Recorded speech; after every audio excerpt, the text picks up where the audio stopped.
예, 정부가 병역 자원이 부족하다는 이유로 산업기능요원이나 전문연구요원 등 병역 특례를 폐지하기로 했습니다. 네, 자주국방의 가치는 무엇과도 바꿀 수가 없는 국가 존립, 또 생존의 문제라지만 전국에 있는 이공계 대학, 또 중소기업 등이 집단 반발하는 등 이번 결정에 대한 파장도 만만치가 않습니다.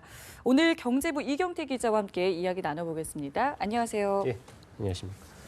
예, 저희가 군대 갈 남성, 젊은 남자들이 부족하다는 거는 공공연히 다 알고 있는 사실인데 이것 때문에 병역 특례 제도를 점차 이제 폐지하겠다 이런 방침을 세운 거죠. 네, 그 출산율 저하가 심각하다더니 결국 이제 군대 갈 남자가 부족한 이런 날이 온 것 같습니다. 예. 국방부는 출생률 저하로 한 해 2, 3만 명의 병력 자원이 부족하다며 병역 특례 폐지 추진 이유를 밝혔습니다. 군 현대화 등의 이유로 2020년까지 52만 명 규모로 병력 감축을 추진하고 있지만 그래도 한 해 2, 3만 명 그러니까 한 4단급 이상의 현역 사병이 부족하다 이렇게 이야기를 하고 있습니다. 징병 신체 검사 기준으로 현역 대상인 젊은이 중 현재 병역 특례를 받는 사람들이 연간 한 2만 8천 명 정도 되니까 네. 한 해 한 2, 3만 명 부족하니까 이 숫자가 서로 엇비슷하기 때문에 결국은 이제 병역 특례자를 폐지하면 이 숫자를 채울 수 있다 이렇게 국방부는 보고 있는 것 같습니다. 네. 국방의 의무에 대해서 이렇게 저렇게 얘기를 하는 것이 참 조심스러운 일입니다만은 일단 젊은이들의 반응이 좀 어떤지 저희가 좀 알아야 될 것 같은데요. 네, 여론조사 몇 가를 보니까 이제 아주 그 숫자가 표본이 커서 그런 건 아니었지만은 그 비율이 한 찬반이 좀 팽팽히 엇갈렸습니다. 일단 병역 특례 폐지 잘했다 이런 사람들은 아마 제 생각에는 문과생들이 아닐까 싶은데 네. 이분들은 누구는 군대도 안 가고 계속 공부하고 말이죠 이렇게 생각을 하는데 또 반대도 한 25% 됐고요. 또 잘 모르겠다 이런 또 비율들도 있었습니다. 찬반이 아직은 엇갈리고 있고 이 건에 대해서 이제 여러 양론이 대립하는 것은 분명해 보입니다. 예, 저도 이공계를 나와가지고 사실 내용은 대충 알고 있고 주변에서도 많이 이제 병역 특례를 받았었는데 자, 이 병역 특례가 산업기능요원이 있고 그리고 전문연구요원 이렇게 두 가지가 있는 거죠. 네, 일단 일반 문과생이나 관련 기술 자격증이 없는 젊은이들은 이제 신체가 건강하면 군에 가야 되지만 누구는 자격증이 좀 있어서 그것도 따고 사회 경험도 쌓으면서 힘든 군에도 가지 않는다는 그 상대적 박탈감이 사실 있었던 것도 사실입니다. 네. 또 연구에 그 별다른 뜻이 없으면서 석박사로 눌러 앉으면서 군에 가지 않을 수도 있다. 이렇게 버티는 사람들도 혹시 있지 않느냐. 그러면 안 되겠지만 그런 부작용도 지적이 되어 있습니다.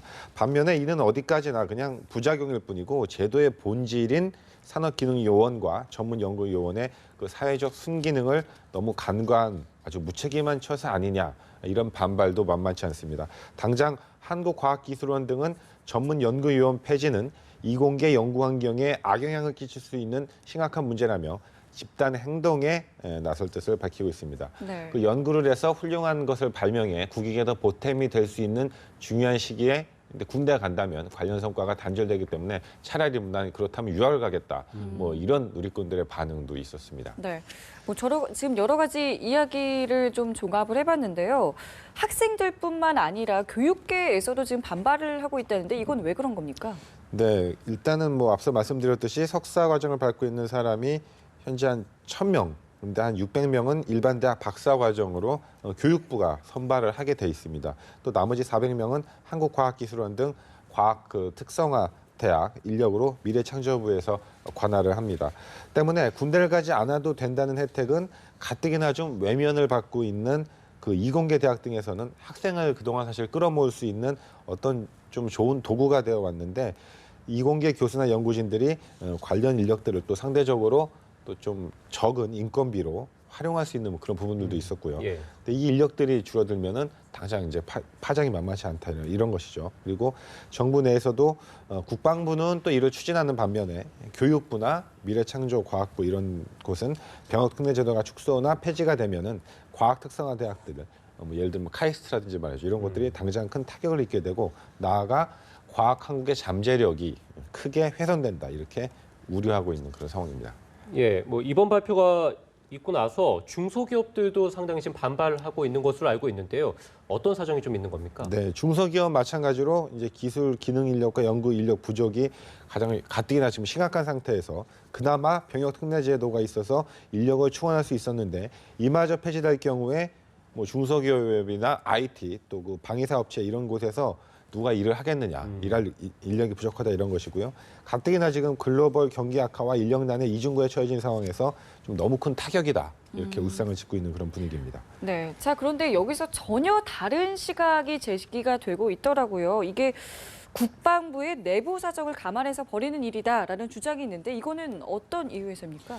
네, 이건 이제 그 과학계 또 교육계 이런 문제가 아니라 국방부 자체에서 보면은 지금 현대전에서 과연 이렇게 지금 계속 50만 명 이상의 병력을 유지하는 것이 얼마나 중요한 것이냐. 다 요즘에는 뭐 레이더로 공격하고 말죠 하는데 이 논란이 계속될 수밖에 없는 그 사실의 이면에는 그거보다는 지금 병력이 계속 이렇게 줄어든다면 그에 비례해서 그 장성급 군 간부 숫자가 줄어들 수밖에 없는데 이런 것들을 사실 국방부 그 고위층에서 두려워하는 것 아니냐. 그렇기 때문에 국방부가 사병수를 줄이는 것을 좀 굉장히 부담스러워하는 거 아니냐. 뭐 이런 시각도 일각에서는 제기가 되고 있습니다. 예, 물론 뭐 지금 말씀하신 게 뭐 일각의 주장이긴 합니다만 어쨌든 뭐 일반 시청자분들이 봤을 때는 음모론이 아니냐 이렇게 볼 수도 있을 것 같은데요. 네. 자, 그 근거는 무엇입니까?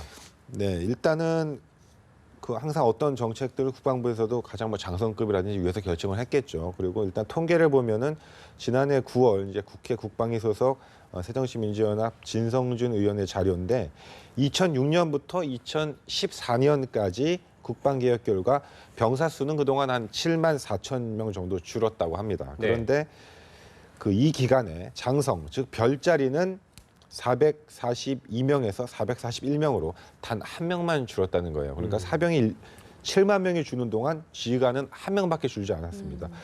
대신에 이제 부사관이 한 2만 명 늘었고 장교도 606명이 증원이 됐어요. 그러니까 이제 사병 숫자만 계속해서 줄고 있는데 이게 원래는 국방개혁이라는 것이 군 현대화라는 어떤 작업을 통해서 전체적인 그 군의 인력은 좀 줄이고 장비라든지 뭐 다른 어떤 이런 것들을 늘리는 이런 식의 계획이 됐어야 되는데 아이러니하게도 사병 숫자만 줄이고 있었다.